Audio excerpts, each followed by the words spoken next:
Kasi, itong demonyo na ito, hindi ko na lang papangalanan. Hindi siya papayag na maupo ang presidente si VP Sara Duterte. Gagawin niya na at ginawa niya ng lahat para masira si VP Sara Duterte. So the only way na hindi maupo si VP Sara Duterte is to assassinate the Vice President. I hope and I pray God would really protect VP Sara Duterte. Kasi imagine niyo eto, this is just a theory. Ako yung demonyo. Natuturo na ako. Marami naman akong pera. Gagamitin ko na lang itong mga bayarang rallyista para mag-rally to unseat the president. Tapos, yayariin ko si BP. Tapos, sino mauupo? I can pay, since may pera, anyone, sino ba mag-uupo dyan? Alam naman natin ang sistema nangyari sa ating bansa. Mga kasundaluhan, o di kaya ang Supreme Court, di ba? Sila yung napanumpa nun.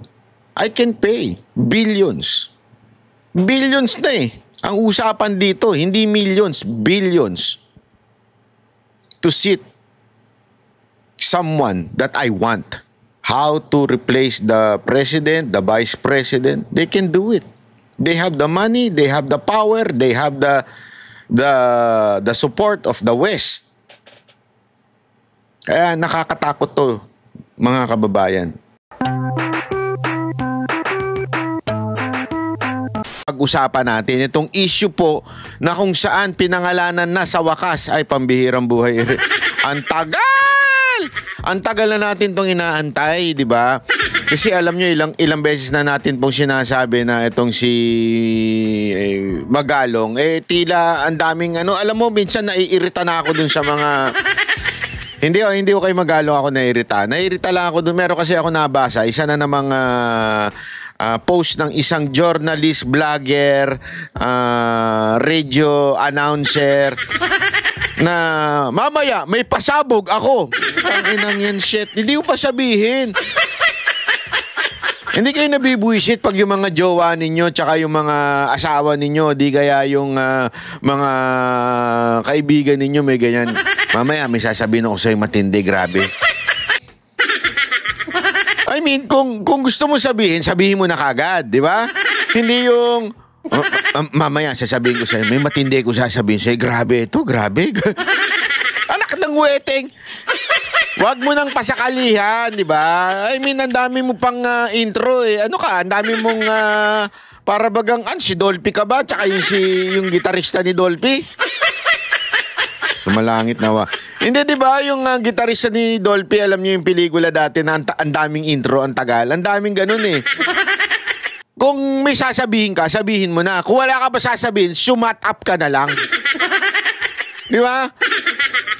Minsan, yung mga politiko natin, pumapasok din sa ganitong klaseng estilo ng pagpapahayag Kung may sasabihin ka, sabihin mo na.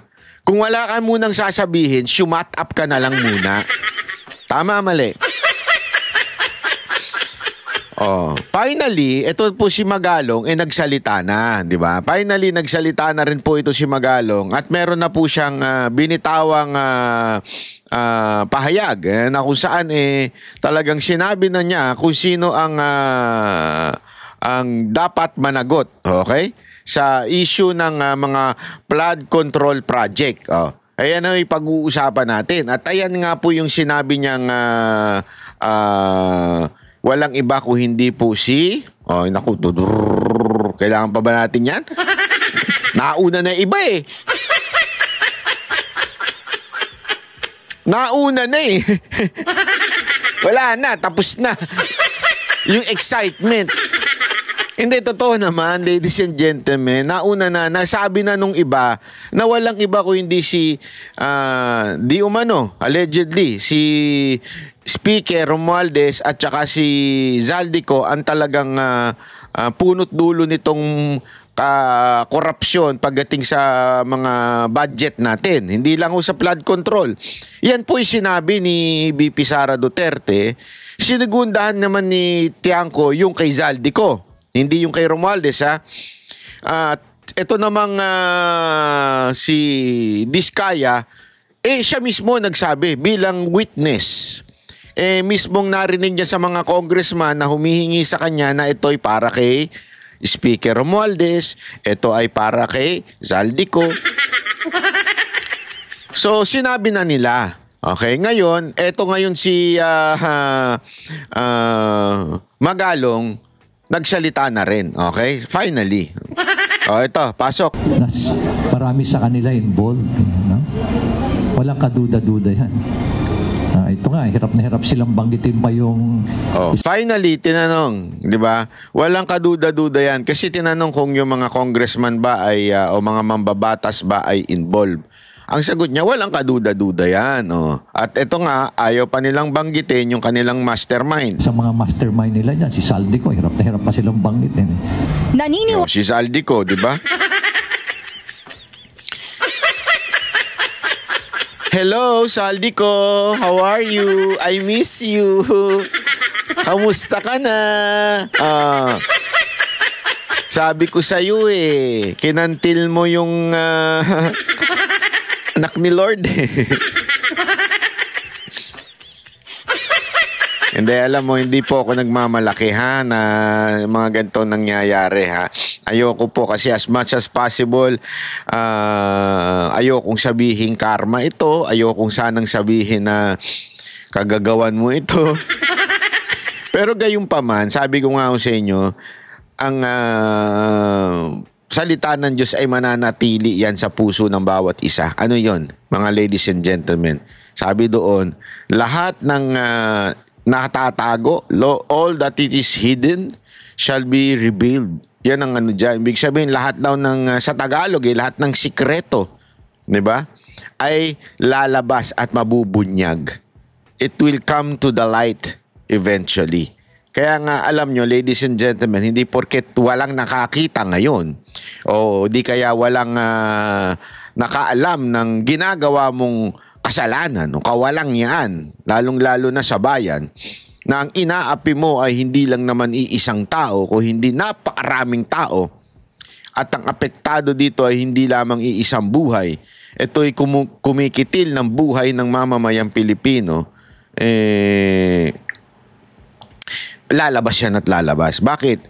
Kasi ang Panginoon po mahal niya ng tao Lahat ng tao, mga Pilipino, mga ipalahi, human being, kaya nga po siya namatay, di ba? Kaya nga po siya bumaba at namatay para sa ating lahat ay dahil mahal niya nga ho tayong lahat. Ngayon, kung aapihin mo ito, yan ay bebuelta sa'yo, ika nga. Kaya alam mo, naalala ko, eto grabe yung, ngayon, trending na trending po itong si, yung Kirk na binaril sa Amerika. Grabe ho, alam mo. Ba't tumatawa ka? Hindi, kasi grabe ho talaga. Nung pinanood ko yung pagka-barreling, in-assassinate po si yung clerk. Tapos, nung inaaral ko, kasi tinitingnan ko kung sino ba ito? Tinanong ko pa nga, ChatGPT. Who is Charlie Kirk? Yung si Charlie Kirk, kung hindi nyo pa nababalitaan, ito po yung nabaril. Ito po ay isang political activist, author, and commentator na founder ng Turning Point USA, non-profit organization, ito, ng mga kabataan. Noong una, akala ko isang ordinaryong aktivista at leftist lang ito. Hindi po pala.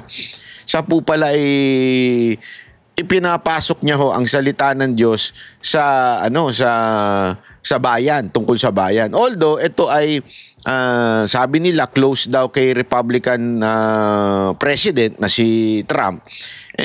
Medyo konserbatibo daw ito. Anyway, hindi ko kasi alam ang lahat na sinasabi niya at opinion niya. Hindi ho tama na gano'n ang gawin. Sa akin po, mamaya i-relate po natin yan doon sa plano ng mga demonyo sa Pilipinas. Ikikwento ko sa inyo. At eto na nga po. At alam nyo, ladies and gentlemen, dahil dito, meron akong nabasa, sana nga totoo. May nabasa ako na sabi ni Trump ay yung pumatay daw dito, ay yung nag-assassinate dito kay Charlie Kirk ay papatawan ng death penalty. Ha? Parang sabi nga nung iba, questionable yung ganong batas na gagawin ni parang executive order ni Trump. Dahil depende yan sa state sa Amerika. Pero dito daw parang may exemption or something like that. Sa loob-loob ko. Hindi ito kagad yung nasa loob ko nung napanood ko yung sabi ko, buti pa sila. Hindi, buti pa talaga sila. Kasi hindi naman sa hindi ko nilalang ha, okay? Linawin ko, hindi ko nilalang. Ang pinatay doon, isa lang. Okay? Isang tao lang. Pero pinahalagahan na nila dahil nga naman sa tindi ng kanyang impluwensya. Nakakatuwa yun, palakpakan. Sa atin, ang pinapatay nitong korupsyon ay hindi lang iisang tao. Napakaraming tao ang pinapatay nitong korupsyon na ito. Can you just imagine? Billions. That billions can buy medicine for people, lalong-lalo na sa bayan natin, yung mga namamatay dahil walang pangpa-ospital, namamatay dahil walang pera pangpagamot, namamatay dahil give up lang sila dahil wala na silang pera dahil wala talaga, hindi kaya ng salary nila para sila ay gumaling doon sa sakit nila kaya namamatay na lang eventually. Yung billions na yan, marami na sanang mapapakain yan, nagutom. 'Di ba? Na eventually napahamak, namatay dahil sa gutom. Ewan ko na lang bakit ang ating pamahalaan, ang ating presidente pakuya-kuya-kuy pa. Natatawa na lang ako every time binabalita ng media yung independent body na ifo-form ng presidente. Utang ina, ang tagal. Ang tagal. Nakakabuisit na. Alam mo yung gano'n na wala bang pwedeng bilis-kilos na presidente? Hindi kasi alam mo, ito'y booking na. Booking na. Ladies and gentlemen, yung insertion, nangyari pa yan noon pa. Dinideliberate pa lang yung 2025 budget, nangyari na yan. Yung mga blank doon sa budget, nangyari na yan. Last year pa yan eh. Anong petsa na? Magpapasko na uli. Tangina, naggagaguhan na tayo eh. Magpapasko na uli, malapit na, lumalabas na yung si Maria Chiari. At saka si Season ba yun? Si Jomas, hindi si Jomas Season yun. Jose Maria Season ba yun? Di ba magpapasko na? Last year pa nangyari yan. Kasi last year yan dideliberate eh. Yung budget na yan. The most corrupt budget. The most insertion. Ladies and gentlemen, the budget with a blank. Hanggang ngayon, wala pa. Yang lintik na... Tapos sasabihin mo, gaganong-ganong ka pa. Para kang sintu-sintu dyan eh. Why are you crying, Mr. President? Are you teary-eyed? Kailangan pang sabihin yun bilang signal. Signal ba yun? Para talagang sabihin mo na umiiyak ka? Yung iyak mo palabasin mo naman. Alam mo kung ako sa'yo, hire Sharon Cuneta. Magaling yan sa iyakan eh. Magaling na mga artista yan. Sila Vilma Santos, i-hire mo. Yung teary-eyed mo, walang iyak. Hindi ko nga alam ba't ka gumaganon. Ano ka, napoposes?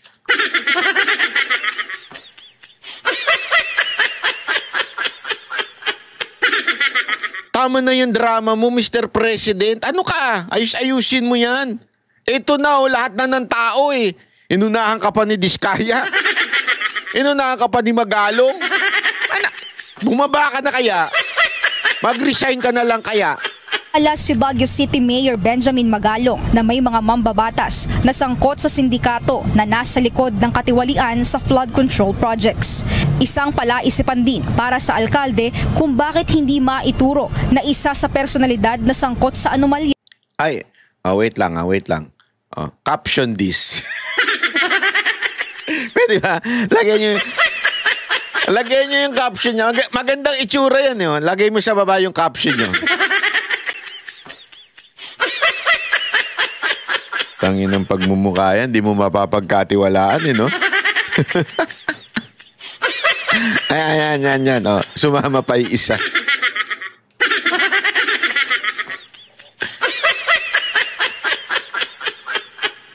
Oh, di ba? Sige nga, paki-caption nga ho ito. Yeah. Ipopost ko nga ito sa social media ko. Isang palaisipan din para sa alkalde kung bakit hindi maituro na isa sa personalidad na sangkot sa anomalya si Ako Bicol Party List Representative Zaldico. For some reason, di ko rin alam kung bakit takot na takot. Ibig sabihin, it's a public knowledge inside Congress kung gaano ka-powerful yung tao na yan. No? But why is it that they're afraid to mention his name? Alam mo, tanong mo si Lacson. Kaibigan mo yun, di ba? Kaibigan mo yon, tanong mo si Lacson. Tanong mo rin si Soto kung bakit takot na takot silang banggitin yung pangalan. Sus, kumpare. Wala talaga. Soto, nasira yung pangalan mo. Sayang. Sayang yung mga pinaglaban mo noon, nasira lang dahil dito. Hindi kasi, ladies and gentlemen, yung una, yung mga lumalabas na alam naman natin na talagang kasama niya at meron pa nga siyang statement, nakita ko na inamin niya talagang kaibigan niya, 'di ba? Yung sumagot siya kay doon sa isang NUP na umalis at binanata na si Romualdez. Tapos nakaladkad daw yung pangalan ni Vico Soto, kaya ngayon pinagtanggol ngayon ni Tito Soto si Vico Soto. Tapos sinabi niya nga doon, ng kaibigan niya man talaga niya si Martin Romualdez. Ayan tuloy, alam mo, nababahiran tuloy tayo ng paano magiging independent. Unang-una, ito, halimbawa, gustong-gustong pumunta sa Congress, hindi inimbitahan. Tapos ayaw naman pumunta sa Senado. Too much drama. Ay nako, why don't you just tell it all, di ba? Yan yung sinasabi nila kay ito si Soto at saka itong si Lacson, yan yung kanilang bukang bibig na bakit, actually sinabi pala, si Soto pala particular na sinabi na bakit daw hindi pa pwede na maging state witness si Diskaya kasi dapat daw tell it all. Sabihin nyo yan kay Magalong. Since siya naman yung unang naggaganyan, sabihin nyo na lang si Magalong na tell it all na. Huwag ka na mamili ng lugar. Hindi ako naintindihan ko yung gusto niyan drama na sa Congress. Kaya lang hindi talaga mangyayari yun eh. Malabong mangyari yun. At sabi na nga ni Tiangco, kalokohan yung pagdinig sa kamera o yung hearing na yan sa kamera, isang kalokohan yan. Kasi nga po, iimbestiga mo sarili mo. Halimbawa, may krimen. Alam mo yan, pulis po kayo dati. May krimen. Pupunta ako ngayon sa presinto, sasabihin ko, sandali ako yung suspect sa pagnanakaw. Iimbestigahan ko sarili ko, Tumabi muna yung mga investigador dyan. Ako na mag-iimbestiga sa sarili ko. Pero ikaw yung suspect. Parang gano'n ang ginagawa sa kamera iniimbestigahan nila yung sarili nila. Kaya nga sabi ni Tiangco, kalokohan niyang ganyan. Yung pag-iimbestiga sa sarili. Tapos, ito naman si Magalong, pilit ng pilit sa kamera.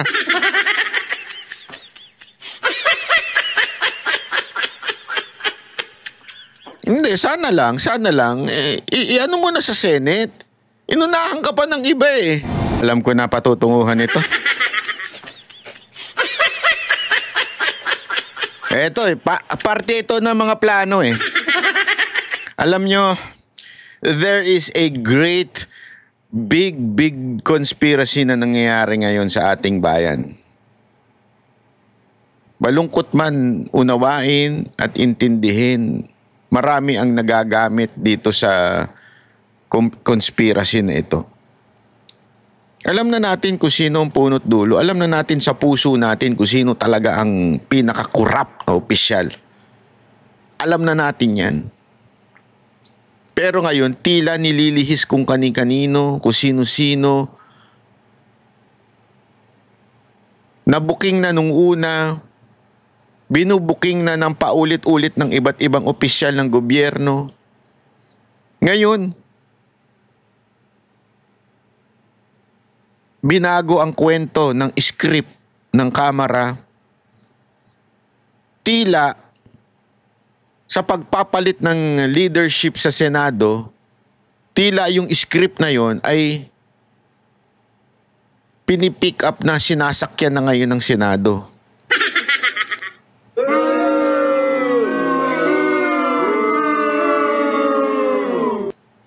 Sa tingin ko, meron ng unti-unting pagtatakip kung sino talaga ang punot dulot, mastermind.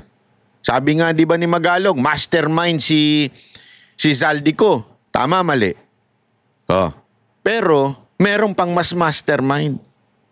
Tangina, sino pa ba yun? I mean, bobo na lang ang hindi makahula nun. Sa totoo lang, bobo lang. Bobo, o di kaya kakampi nung tao na yun. Pinasecure na raw ang kopya ng CCTV at kasamang ipatatawag sa pagdinigang operator nito. Bukod dyan, sinabi rin ni Lacson na wala silang sasantuhin kahit pakasamahan nila sa Senado. Yun. So ang punot dulo na ngayon, yung Senado na.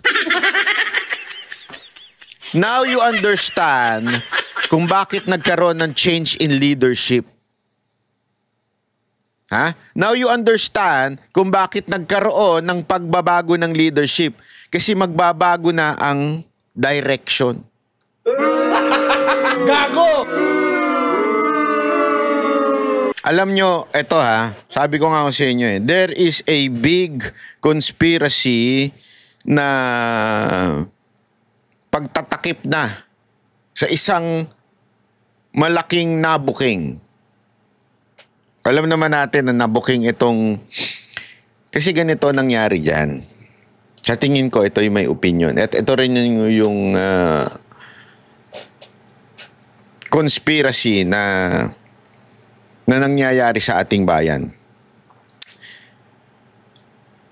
Dahil sa baha. Totoo ito ha. Nagsalita ang presidente sa SONA ng 5,500 flood control project. Sinagot siya ng langit at sinabing, ganun. Ganun. Eto ang baha kinabukasan. At sunod-sunod ang baha na nangyari sa Pilipinas na wala naman nung maaring source nun kung hindi ang langit, kung hindi ang lumikha sa tao. Ibig sabihin, this is a work of God to reveal what is really happening to our country. This is the hand of God to show us kung gaano na tayo kakurap na bansa. No matter how they can pay the media, kahit gaano pa nila kayang bayaran ang bawat istasyon at pagtakpan ito, sabihan na fake news ang mga Duterte, sabihan na hindi totoo ganito, ganire. Hindi mo maaaring pagtakpan ang baha. At yung baha na yan, hindi huyang gawa ng tao o ninuman. Yang baha na yan, galing na po yan sa langit, yan tubig na yan. Ngayon, walang choice. Walang choice ang gobyerno. Hindi nila pwedeng i-deny na may baha. Kasi na-experience, nakikita ng tao na experience.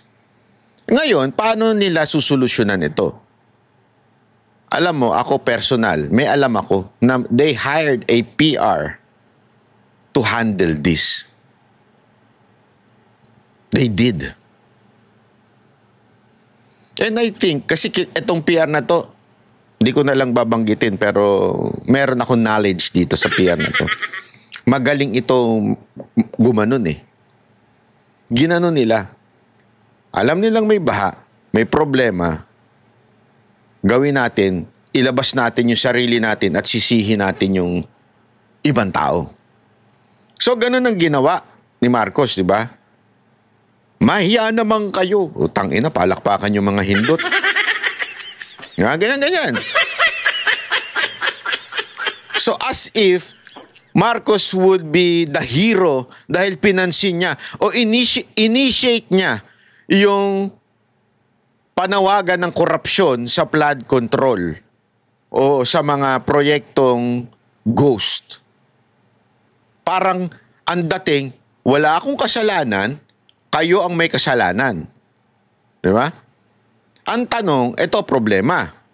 Nung pagbanggit niya nun, may kasalanan. Kasi yung kasalanan na yon na nagdudulot ng baha, ano yung kasalanan na yung korupsyon na nagdudulot ng baha, ay kailangan merong managot. So iniligtas ni Marcos yung sarili niya. Ang problema ngayon, kailangan may maituro. Tama, mali. Alam ng lahat ng tao, through the revelation of congressman like Tiangco, kung sino may hawak ng budget ng Pilipinas. Which is, sinabi na nga ni VP Sara Duterte yun noon. Tinawag din yung fake news.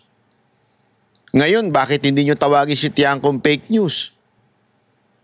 Binabanggit na niya ngayon yung mga insertion na nangyari. So tinutukoy niya na kung sino. Eto, this time si Magalong, sinabi na nga niya mismo. Si Zaldico. At may mas mataas pa dyan. Abay, sino pa bang mas mataas kay Zaldico?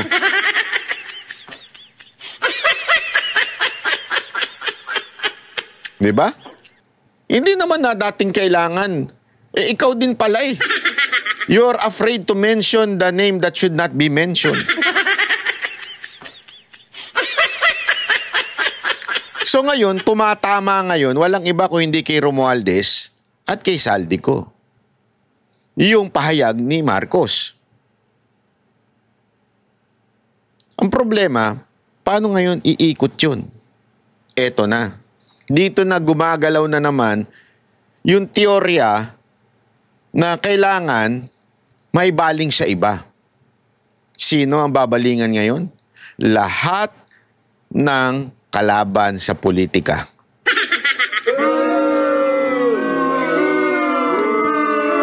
Ipapaliwanag ko at patutunayan ko sa inyo, maya-maya yan. Yung plano na yan. Walang iba ko hindi ang mga Duterte. Sila ang may kasalanan nitong lahat ng bagay na ito at ang lahat ng kaalyado nila sa Senado. Kaya nga, ang tono ng Kamara, ayan na, binuking na ni Diskaya, di ba? Mga congressman ito. Pero ang Kamara, ibinubuking ngayon, sinasabi ngayon yung mga senador. Hindi ko maintindihan. Si Lacson at saka si Soto, parang tila, ganun ang tono.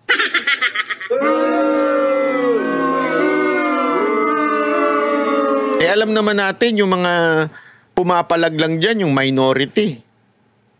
Yung iba, tameme naman eh. Bakit? May personal interest eh. Negosyante eh. Di ba? O kaya yung iba,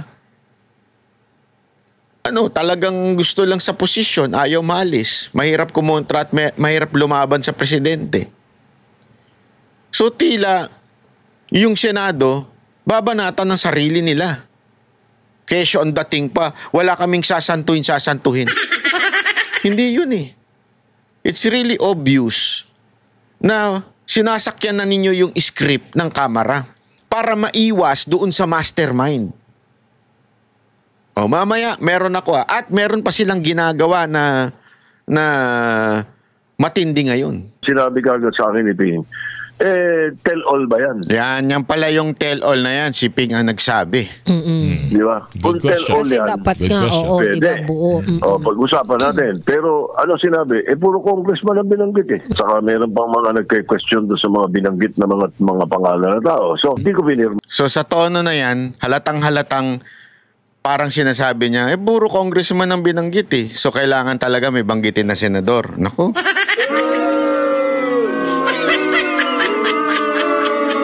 Hindi ko sinasabing malinis sa mga senador. Hindi ko sinasabi yan. Yes, maybe they are part of insertion, maybe part sila ng... Kasi remember, not all insertion, amendments ang tawag kasi talaga dyan, are not, or masasabi nating wrong lahat ng insertion. Ngayon, maaaring may mga iba dyan na nag-insertion, pero dealing with the contractor, walang say ang senator dyan. Kasi sa akin, sa tingin ko pananaw ko lang po ito. Dahil una-una, district ho yun eh.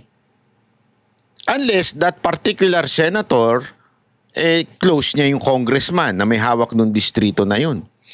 Diba remember, ang laging, ito'y, knowledge na sa lahat ng tao ito, na ang naglalagay ng district engineer ay walang iba kung hindi congressman, hindi naman senator eh. Kasi national lang senator eh. So, hindi ko lang magets na tila ang tono ni Soto at ni Lacson papunta sa kapwa nila instead of i-follow up nila yung sinasabi ni Diskaya about Romualdez, about Zaldico, paano nasabi yun, paano napatunayan yun. Hindi eh. Ang dating, hanap tayo sa mga kasama natin. Ina naman to si Utoy eh. Bahala ka, Utoy.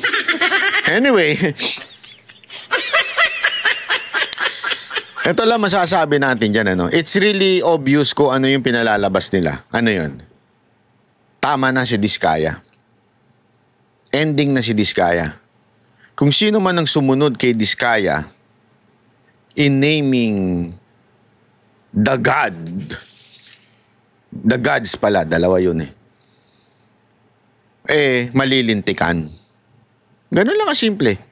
Iyan ang pinalalabas nila ngayon eh. Halatang halata na yung signs. Kasi kung ikaw nga naman, contractor ka, may alam ka, alam mo kung ano nangyayari. O di kaya ikaw ay opisyal ng DPWH, alam mo nangyayari kung sino ang mastermind.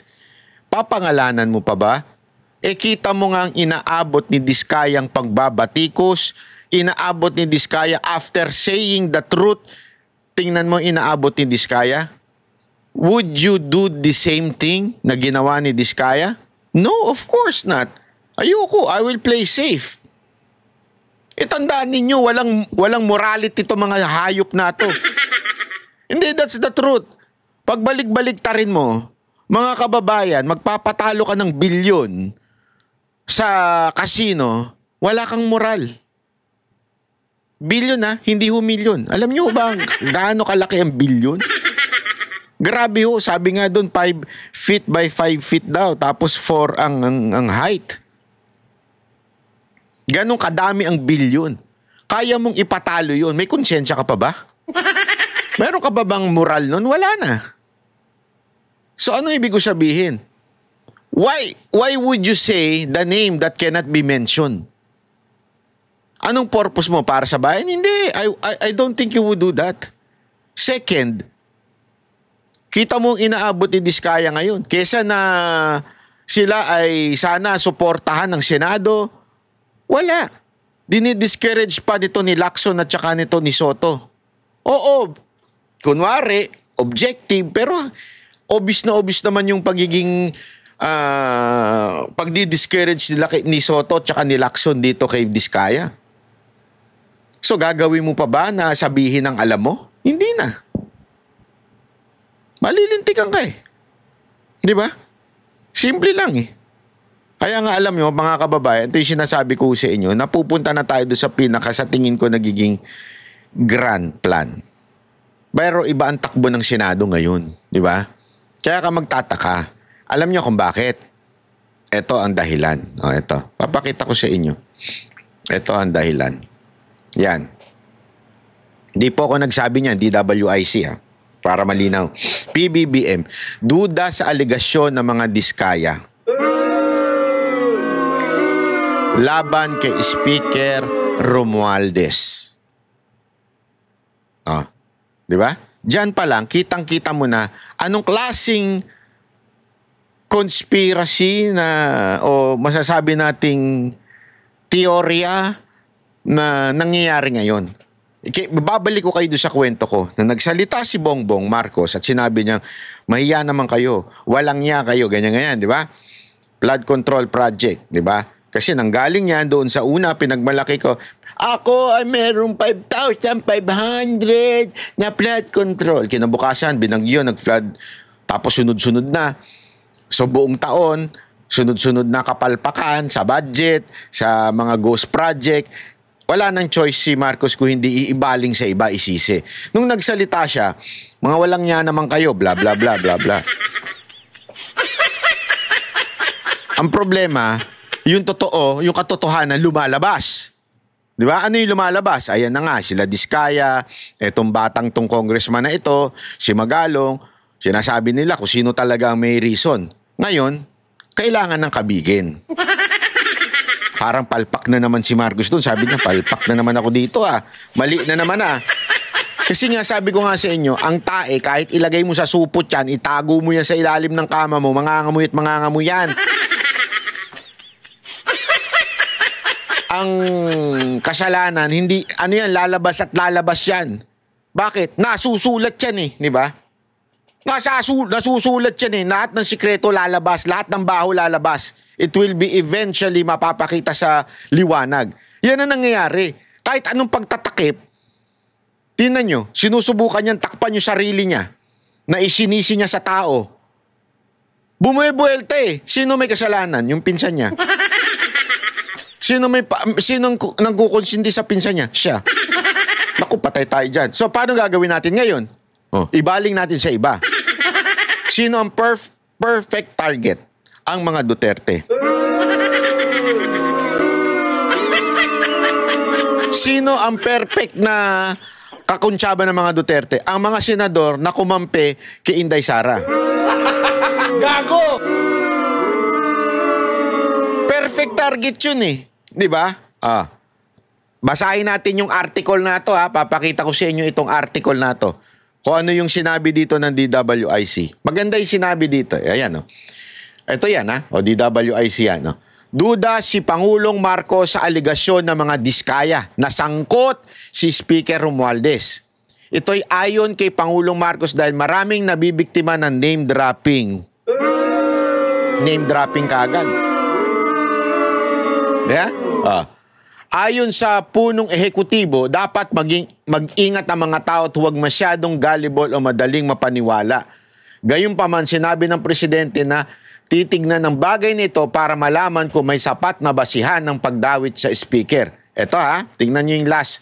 Dagdag pa ng Pangulo. Bagamat hindi krimen ang pag-name drop, krimen naman ang paggamit ng pangalan ng iba para magnakaw. Naku po, matindi ito. Mukhang, alam mo yon, instead na talagang suportahan yung mga revelasyon ng Diskaya, talagang, ito palang nililigtas mo na Sinasabi mo na name dropping Di ba? Yan yung G's of all, yung sa news na yan Dini-name drop ng Diskaya si Romualdez. Sabi nga sa huli, di ba? Pag diname drop, krimen naman ng paggamit ng pangalang ng iba para magnakaw. So, parang sinasabi niya, yung mga congressman, ginagamit lang ang pangalan ni Romualdez at ni Zaldico para magnakaw. Di ba? Binibigyan niya na ng justification. Parang sinasabi niya, hindi, ginamit lang ng mga congressman niyang si Romualdez, yung pangalan ni Romualdez at saka ni Zaldico para makapagnakaw. Pero hindi naman talaga sila sangkot. Gago! Again, may punto ba? Banat bay o wala? Be objective. Ito, tanungin ko kayo. Ano sabi ni Tiangco? Di ba sabi ni Tiangco, si Zaldico ang naglalagay o nag-insert ng how many billions sa different district. Hindi po ako nagsabi niyan, ha? Si Tiangco po ang nagsabi niyan. Kaalyado ng Pangulo. Sinabi niya, si Zaldico, siya nag-decide. Magkano natanggap ng party list? 2 billion. Yung pamangkin niya, 2 billion din. Na pangkaraniwan lang daw, swerte ka na nga daw pag nakatanggap ka ng 150 million na proyekto. Eto, 2 billion. Hindi lang yun, 2 billion sa kanya, sa partido niya, ay sa party list niya, 2 billion doon sa pamangkin niya. Tapos may mga inalat pa sa iba't ibang distrito. Si Tiangco nagsabi niyan, hindi ako. So, sa tingin ninyo, may nagtanong nga sa kanya paano magagawa ni Zaldico yun? Wala, makapangyarihan lang siya. Hindi, paano niya magagawa yun? Tama, tanong, kayo makakasagot nun. Walang tanga na magsasabi, hindi, magaling lang talaga si Zaldico. Kaya niya nagawa yun. You cannot do that unless in-approve ka ng Speaker of the House. Tama, mali. Diba? Ngayon, wala bang name dropping ba yung ginawa ni Diskaya? Wala bang ebidensya? Yung mga dokumentong pinresinta ni Tiangco ay galing mismo sa Kamara. So, anong ibig ko lang sabihin? Merong possibility. Kung ikaw, piskal, siguradong masasabi mong may probable cause. Yes, hindi pa napapatunayan na guilty, pero may probable cause. So, for Marcos to say na duda siya na si Speaker Romualdez ang may kasalanan, ito'y malawakang pagtatakip sa matinding anomalyang nangyayari sa ating bayan. Hindi pa ba obvious? Gusto nyo pang malaman kung paano tinatakpan?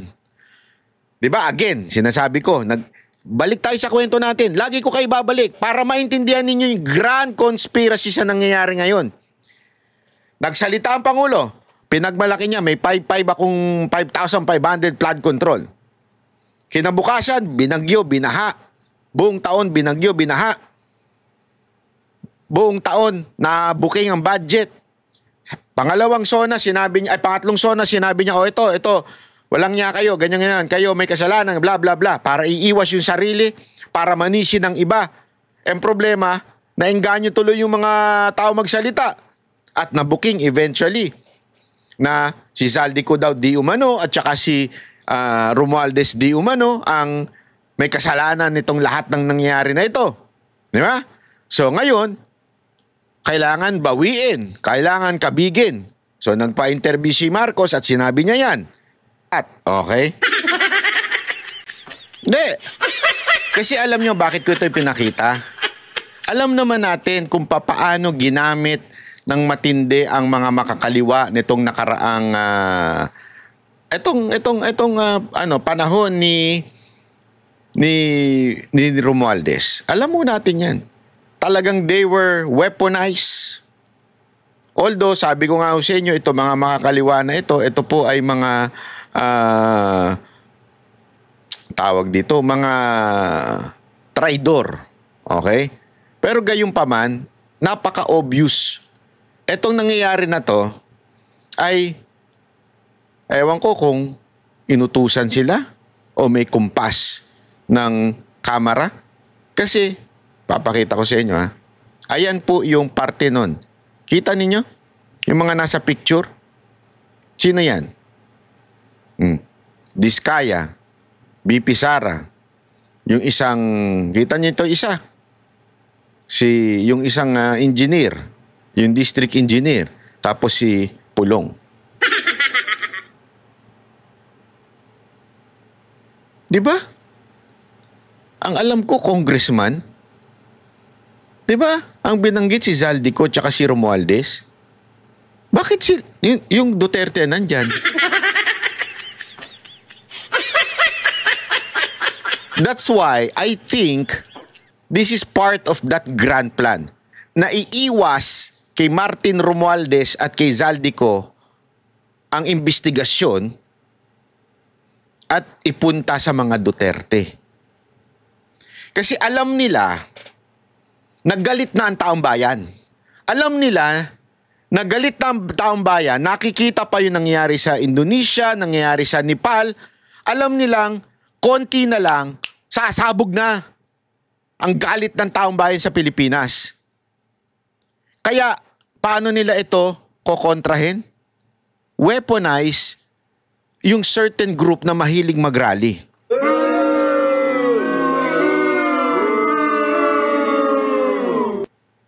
Etong mga makakaliwa. Diba? Iyon lang ho yun eh. Ganun lang po kasimple yun. Ngayon, eto na. Etong makakaliwa, wala ho ba kayong mga congressman sa Senado? Ayan nga, nagsasalita pa. Ay, sa Senado, sa Kamara. Ayan, nagsasalita pa eh. Hindi nyo alam yan? Yung korupsyon na nangyayari sa loob. Sasabihin ninyo, tell it all, Congressman, Senado. Pero sa totoo lang, ang target nyo, yung 4 lang na yan. Actually, ang talagang target nyo lang, mga Duterte. E dinindikit nyo lang, si Diskaya at saka yung isang district engineer dun sa mga Duterte. No. Again, ito, papakita. Wait lang, ha. Kasi para mas maunawaan natin. Dali,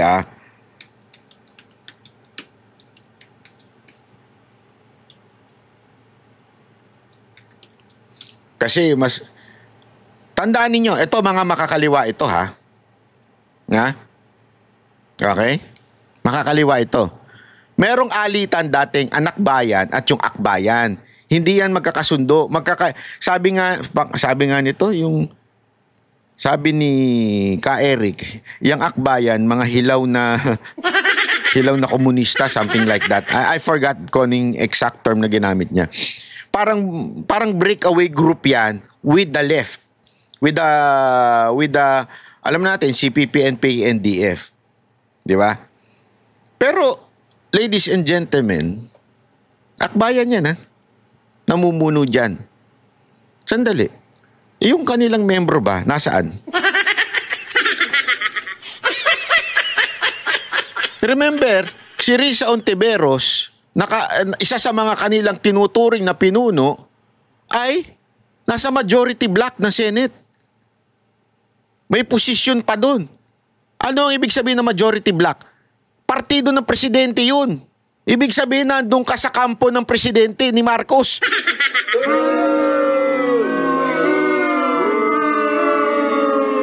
So, how legit na mag-lead ka ng ganyan o kayo yung kasi sila yan eh. Alam nyo kung bakit nila ginagawa ito? Kasi magkakaroon ng rally yung talagang taong bayan. Ito, they're trying to ang tawag dito? Para nilang kinikidnap na yung idea na magrarally tayo laban sa korupsyon. Yun yung ginagawa nila eh. Parang sinasabi nila, hindi, kami ang may karapatang mag-rally sa uunahan na namin. Kaya lang kasi ang bagal yung iba eh. Matagal ko nang pinapanawagan na mag-rally at magprotesta tayo at saka yung mga organizer na sana simulan na natin. Again, peaceful, legal, and under the bound of our Constitution. Yung rally na dapat nating gawin. I am not in any way agree sa violence. Ayoko ng violence. Kung magra-rally, dapat talaga ay peaceful rally. Ipakita. Kasi nagawa naman natin yan dati. Di ba? So, gawin natin. Kaya lang ngayon, para nang kinikidnap nila yung idea na sila lang ang may karapatan at sila lang ang quote-unquote anti-corruption.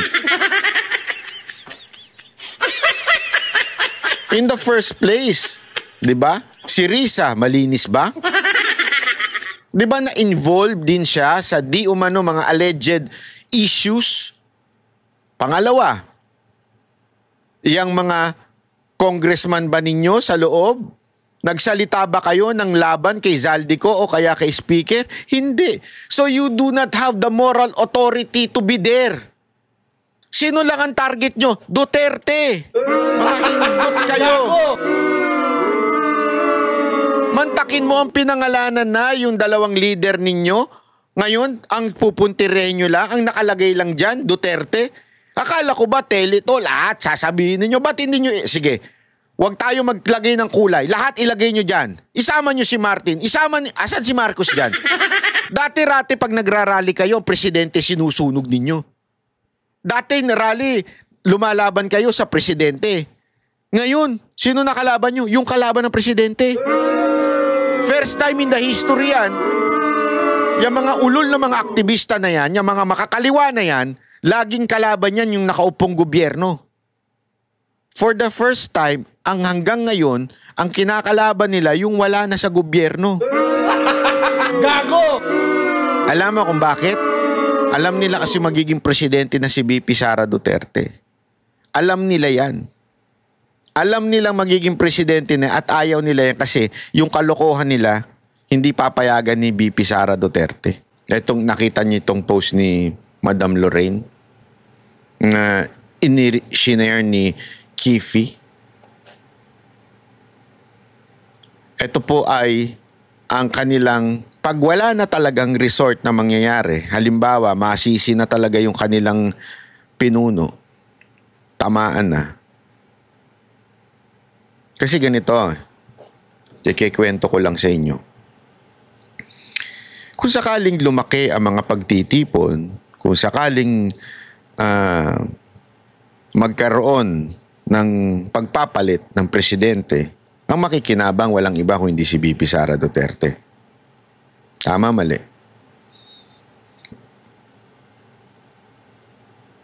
Billions of money ang nakurap. Billions.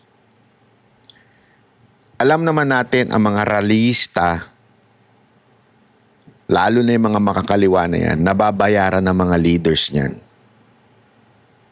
They can be paid. Billions ang nakurap ng mga demonyo.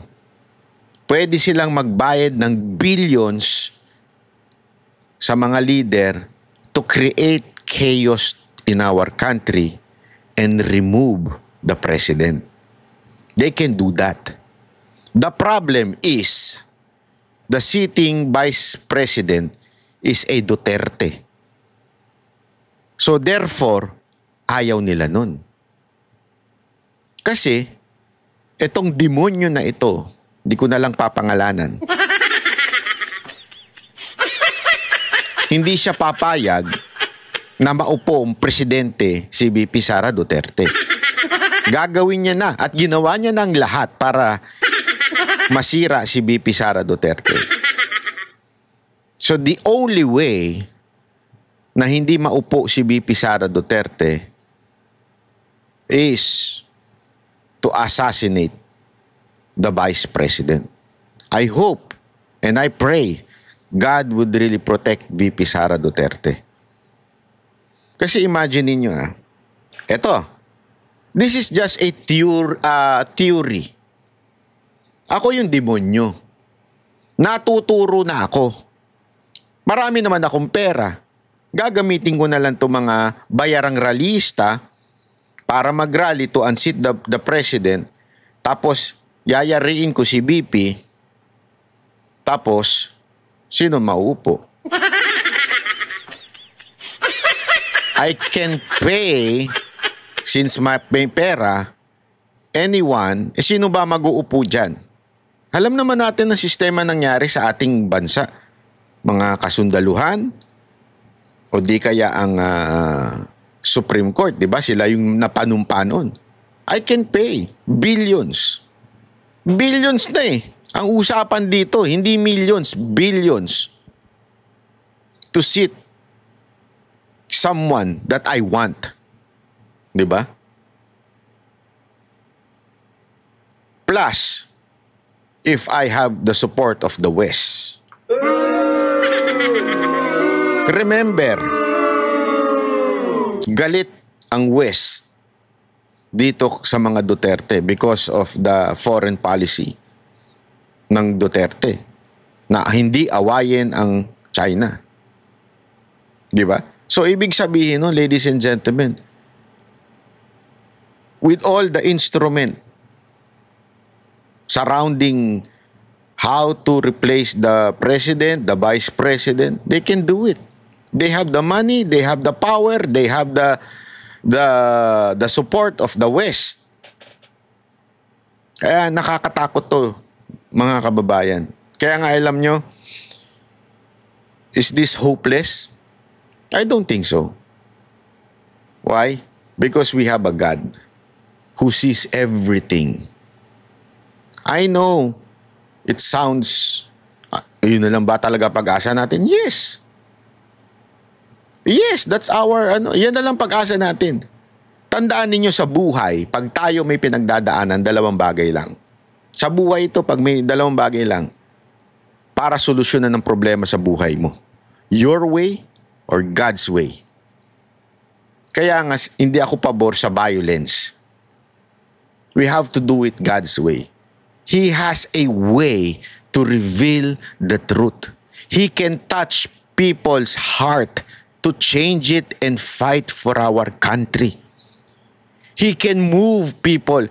He can use stones. Remember, in the Old Testament, He can use stones to speak about His words, His message. He can use anyone He wants if we would just trust in Him. Kaya, let's just, alam mo, wala.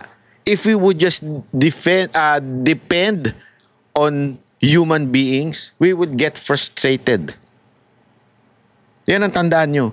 Nakaka-frustrate ang magtiwala sa tao.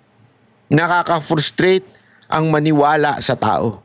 Kaya nga ang best way niyan is really pray for our country na Lord, please naman, grabe na ang korupsyon, grabe na ang nangyayari sa bayan namin.